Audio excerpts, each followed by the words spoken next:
Now, First Alert Weather with Chief Meteorologist Jennifer Robbins. It's a First Alert weather day on this Saturday morning. We're recording this a little after 9 o'clock. Here's a live look at Hilo, and you can see the outer bands of Hone already impacting there. Let's take a closer look at the satellite and what we're expecting. You can see the sheer size of the system.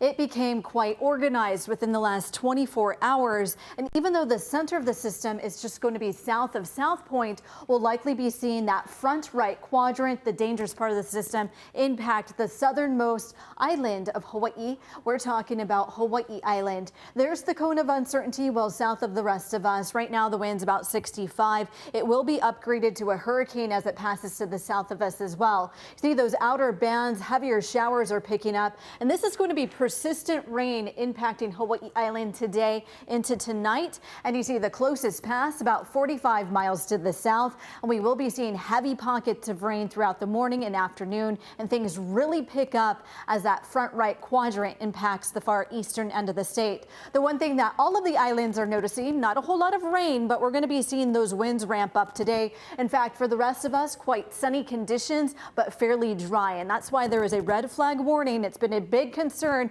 all summer long with the drought conditions and also the dry brush. And with those elevated winds, with that high pressure to the north of us and also lower pressure to the south with Hone, we are going to see what's called a tight pressure gradient, and those winds pick up. But the winds associated with Hone itself, you can see those tropical storm force winds impacting Hawaii Island in yellow there. Hurricane force winds will be over open waters in South Point. Looks like South Point could see the strongest winds associated with the storm as we head into Sunday. That's when it becomes a Category 1 hurricane, winds about 75. You see the most significant part of the storm is well south of us, but we could have what's called converging winds ahead of it and sporadic showers that would be in place for the rest of the island chain. For the rest of us, about 2 to 4 inches could be a possibility when it comes to rain, but the most significant rain over Hawaii Island within the next 24 hours. Winds will pick up, surf will pick up, also the flooding threats will pick up over Hawaii Island. We're talking about 2 to 7 inches,